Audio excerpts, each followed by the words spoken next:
Hello viewers, this is all about Canterbury Tales by Geoffrey Chaucer Part 1. Before starting our lesson today, let us have the objectives of today's class. Today, we will analyze and interpret the introductory part of Chaucer's Canterbury Tales. We will explore the main themes and images in the work. We will also study the age of Chaucer through his Canterbury Tales in the context of 15th century English poetry.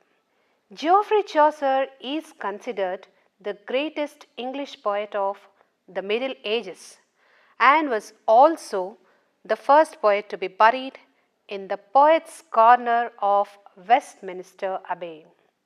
He was hailed as the morning star of Renaissance. He was regarded as the father of English poetry and the grandfather of English novel. He was said to be the first of the great moderns. He was the first great national poet of England, giving full expression to the new hopes and aspirations of the people of his times. He acquired a great name as an author, philosopher, alchemist, and also astronomer.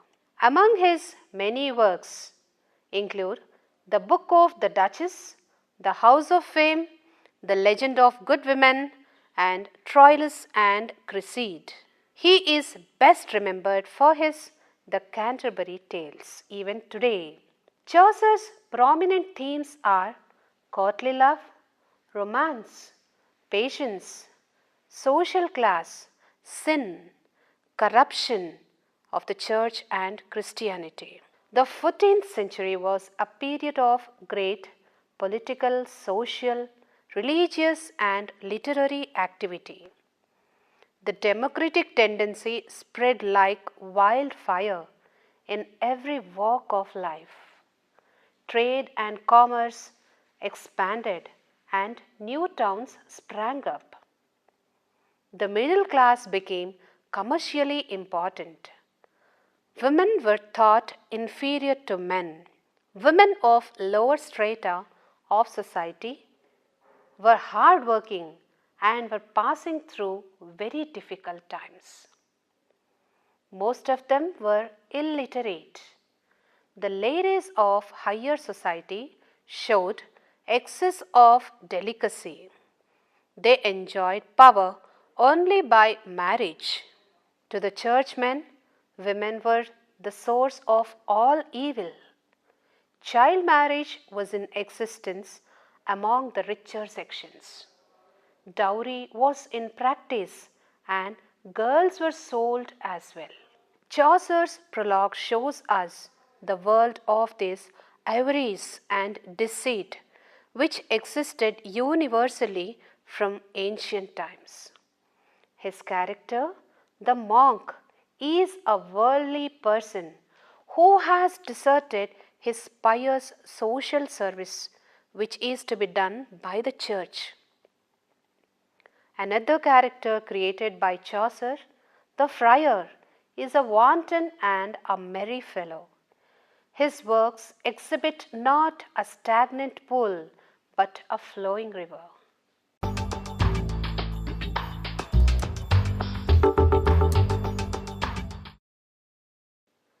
Let us now look into the language of Chaucer. The age of Chaucer witnessed the rise of the English language in literary aspects. The English language was standardized and the East Midland dialect became the language of London and the universities. The dialects like Southern, Northumbrian and Kentish rapidly disappeared from literature. The Canterbury Tales written by Chaucer laid foundation for a standard English language in the history of English literature. He made the English language a standard for future writers and thus is considered the parent of current modern English. Chaucer was greatly influenced by Dante, Petrarch and Boccaccio, the leading men of letters. The Canterbury Tales is written in Middle English. Old English can be read only in modern translations or by the students of Old English. Students often prefer to read the Canterbury Tales in its original language to see that the beauty and humor of the poetry is not lost.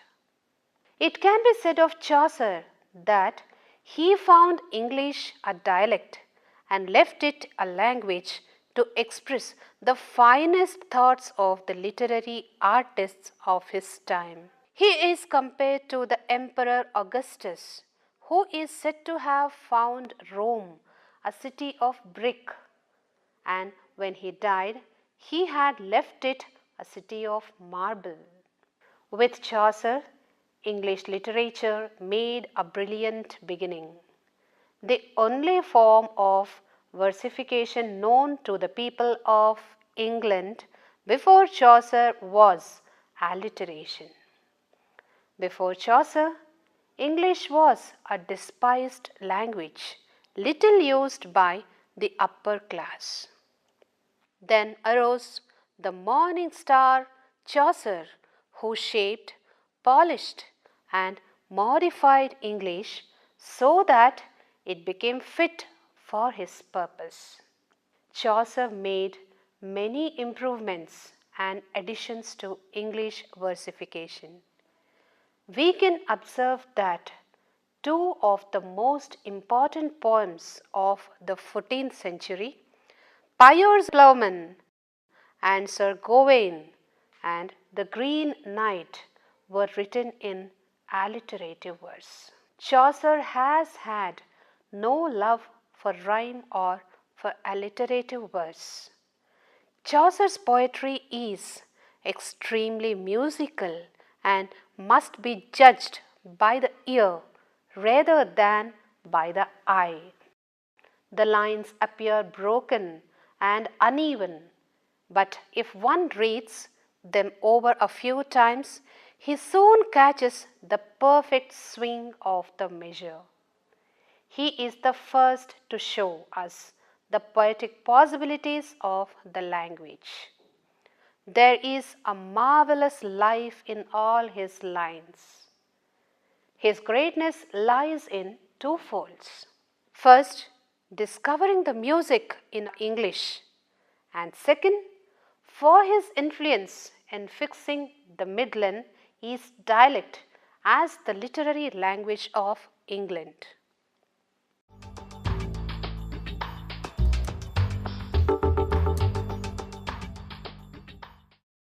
The opening of the general prologue is with a description of the return of spring. The April rains, the burgeoning flowers and leaves, and the chirping birds are described. The narrator says that people begin to feel the desire to go on a pilgrimage around this time of the year. Many devout English pilgrims set off to visit shrines in distant holy lands and specially to travel to Canterbury to visit the relics of St. Thomas Becket in Canterbury Cathedral to thank the martyr for having helped them in times of need. The narrator tells us that he is prepared to go on such a pilgrimage. He stayed at a tavern in Southwark called the Tabard Inn. He could get a great company of 29 travellers. They were a diverse group who were on their way to Canterbury.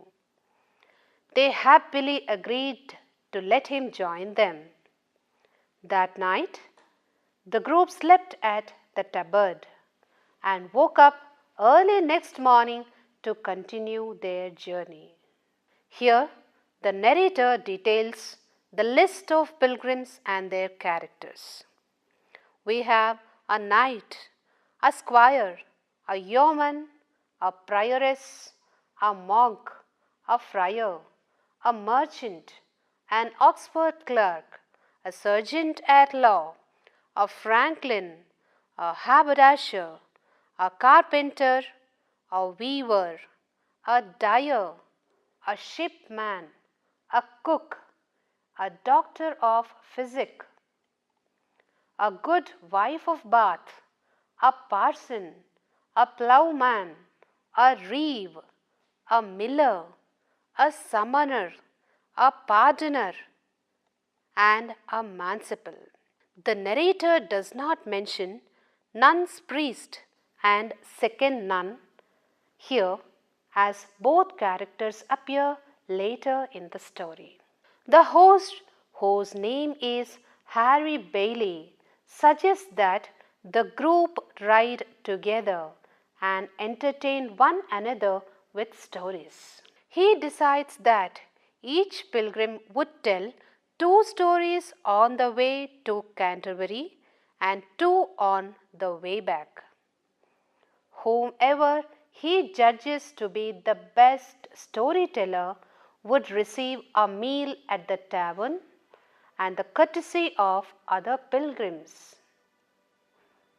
The pilgrims draw lots and determine that the knight would tell the tale first. Although the narrator comments that after drawing lots, the knight would be telling the tale first, it seems that he feels that it was not by chance at all that the knight tells his tale first, which is mentioned in General Prologue 844th line. The knight is first to be described in the General Prologue because he is the highest on the social scale, being closest to belonging to the highest estate, the aristocracy. The knight's nobility derives from the courtly and Christian values he has sworn to uphold: truth, honor, freedom, and courtesy.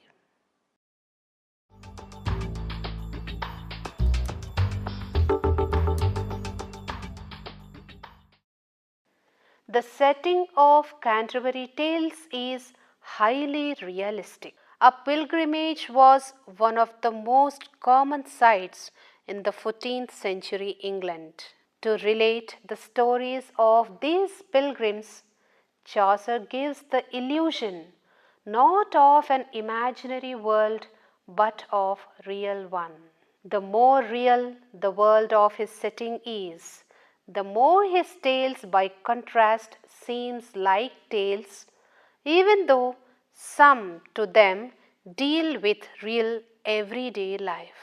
Unlike Boccaccio, who in his tales is more artificial, Chaucer held consistently to realism throughout the Canterbury Tales. Chaucer sees things as they are. He has had the art of printing them as he sees them. He does not project the tint of his likes and dislikes, views and opinions on what he portrays. When portraying the characters in the prologue, he gives us his minute records of details in dress, manner, and behavior. Though his pilgrimage is remote from our experience, yet we feel that this is what we might see if we could turn the clock back few centuries. As a realist, Chaucer presents the Canterbury Tales before us, projective, the strong and regular life of the common people. Chaucer had the seeing eye, a sharp memory, and a sound judgment. Chaucer's realism comes out in the Canterbury Tales.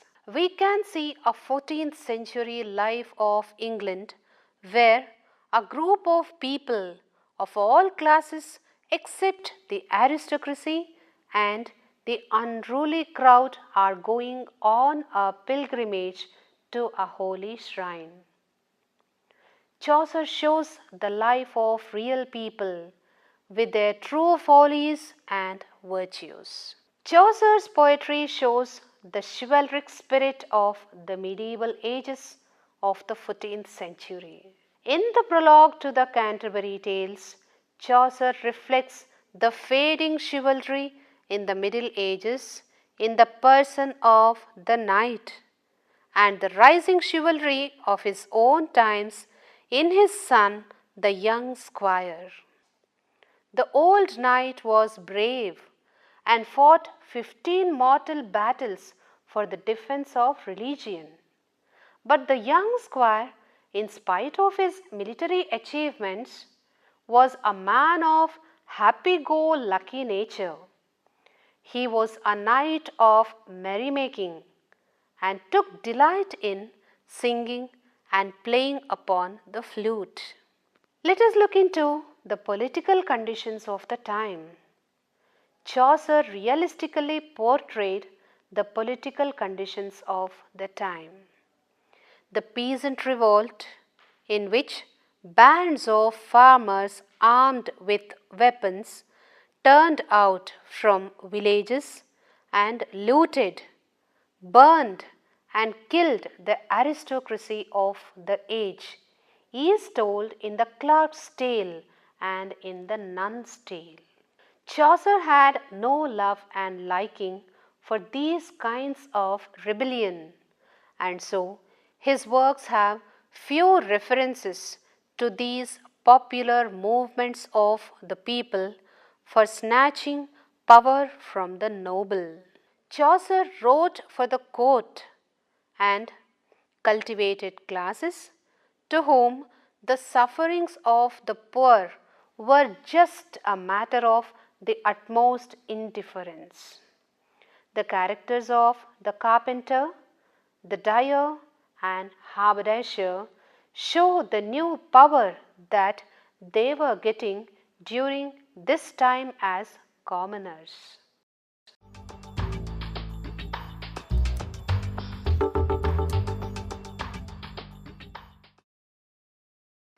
Let us see Chaucer as a realist. When looking upon trade and commerce, Chaucer shows the rise of the rich and prosperous merchants and businessmen of his times. We can see England's industrial prosperity too. Trade with European countries was growing, and small traders and craftsmen began to behave like well-to-do citizens. Merchants began to occupy prominence and contested seats for Parliament, and his merchant is the symbol for those merchants of that time. Looking into the medical profession, Chaucer's Doctor of Physic is a man of knowledge of astronomy and astrology. He is an excellent picture of medieval medicine man who has herbal remedies. But Chaucer indicates that his medical studies have drawn him away from his profession. Let us now look into the religious conditions. Chaucer realistically presents the degeneration that had set in religious life of the times. He does not directly point out the corruption among the clergymen of his times though. The clergymen, instead of devoting their time and energy to religious duties and giving salvation to fallen souls, had opted for corruption and Epicureanism, which gives importance to food and drink and pleasures. Chaucer's monk is a fat and well-fed individual who is more interested in hunting than in the performance of his religious duties as is to be done.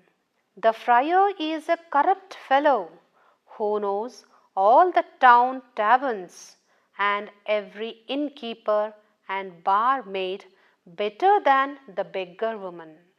The Franklin is worse. He is a pleasure seeker and is pleased with drinking and eating. The summoner and the pardoner are traders who sell religious pardons to those who seek their blessing for money. Chaucer presents these religious people of his times in true colors. Chaucer gives his ideal of a true clergyman in the figure of the parson. The parson is a learned man faithfully preaching Christ's gospel. He is holy and virtuous. Let us see what the condition of women was. Chaucer throws light on the condition of women of his times in the prologue and in the tales as well. Keeping the conventional attitude of men towards sex in view, his tales contain bitter attacks on women. In the Nun's Priest's Tale, Chaucer points out that a husband who follows the advice of his wife will fall into grave. At the same time, when portraying the character of the wife of Bath, he desires to tell the reader what a woman wants for herself, and the obvious answer is supremacy and command over the husband. Here, Chaucer represents the social class of wifehood. In the prologue, Chaucer has presented three women: the prioress, a nun, and the wife of Bath. These women are good representatives of the women of his times. Let's see how the table manners are. The conditions existing in the inns of his times and the table manners of the pilgrims are also presented realistically. From his tales, we can know that inns were situated at some distances, and beer was also served in places other than these inns. There is a discourse on table manners of the age in the prologue. Each guest has brought his own knife, but there were no forks for common use. Everyone washed his hands at the beginning and at the end of the dinner. Let's look into love for display. Chaucer presents faithfully the love for display in the upper and lower classes of 14th century life. This is shown in many characters in the prologue. For example, the horse of the knight was decked with finery. The wife of Bath decked herself with kerchiefs and finery. The youthful squire puts on fire dresses, and so on.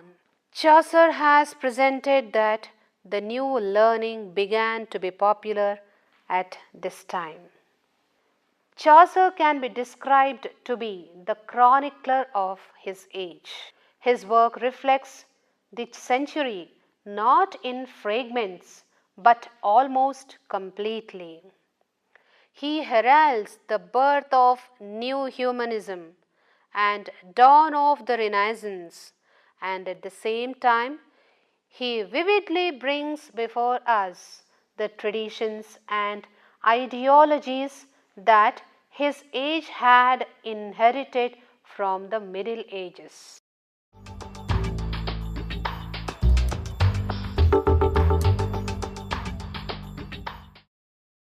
Let's now look into the major themes of Canterbury Tales. The first is about feminism and anti-feminism. We find that Chaucer was extremely interested in role of women in society and how they reacted to it. In the words of wife of Bath, one can clearly know that The ideas of women were by no means unusual. Chaucer thus foregrounds the issue of female mastery in his tales. If we take up the matter of Christianity, the tales as a whole take place on a religious pilgrimage to Canterbury and contain a huge amount of religious material, both in expressly religious tales and non-religious ones. Let us have a look at words and language. What needeth words more? Which means what more words are needed, is a question that is constantly asked from the Knight's Tale all the way till the end of final tale of the Manciple. The nature of language or the choice of words and their value, whether a word can have its true meaning, are all the themes which Chaucer scrutinizes many times throughout his tales. Quitting and vengeance. There are several characters within the tales and in the entire structure of the work itself where one character tries to quit another. The miller quits the knight's tale only to be quit by the reeve, and later the summoner seriously quits the friar's tale with his own venomous anti-friar narrative words and language. Let's now look into the matter of sex and adultery. Many of Chaucer's tales are interested in the way a marriage might work or fails to work. We have the tales which dramatize adultery or cuckolding, focusing particularly on the way sexual activity is depicted. For example, the reeves, the millers, the merchants, and the wife of Bath. Chaucer's presentation of sex varies wildly sometimes, done only through pointed euphemism, which means a harsh expression used mildly, like the wife of Bath, are sometimes vividly described, like in the reeves or the merchant's tales. When coming to the point of fable, fiction, and fableau, Chaucer seems interested in fables, moral stories. He brings these fictional and literary aspects closer in order to see how they work together in the stream of Middle English realism. The crow in the Manciple's tale is shunted out of what seems a fableau, which later is abused shockingly in a realistic way. Chaucer leaves us in ambiguity about whether we can ever match literary tradition to the world as it is shown. Now it's all about seriousness or silliness, or earnest and game. Chaucer himself calls the duality in the tales. Many of the comic tales have undoubtedly the serious side. The broken arm that the carpenter John suffers during his fall from grace in the miller's tale is an example. And serious tales have some ironic or comic moments. In the general prologue, the whole tale telling project is fun with a moral purpose. Let's now look into pilgrimage. Pilgrimage was very prominent during medieval society.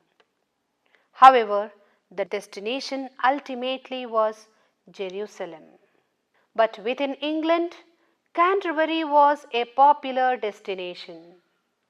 Pilgrims would set off to cathedrals that preserved the relics of great saints and believed that such relics held miraculous powers.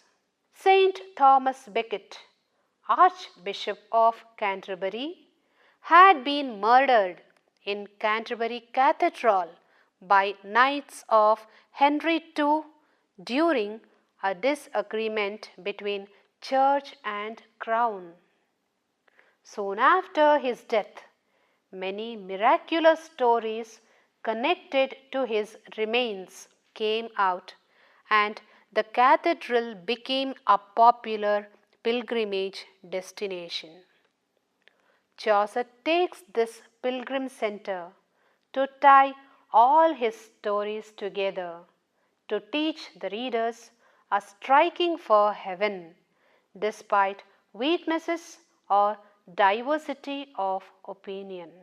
I hope all the viewers enjoyed this session, which is a beautiful description of Chaucer's Canterbury Tales Part 1. We will continue this session again in Canterbury Tales Part 2 in continuation. Thank you.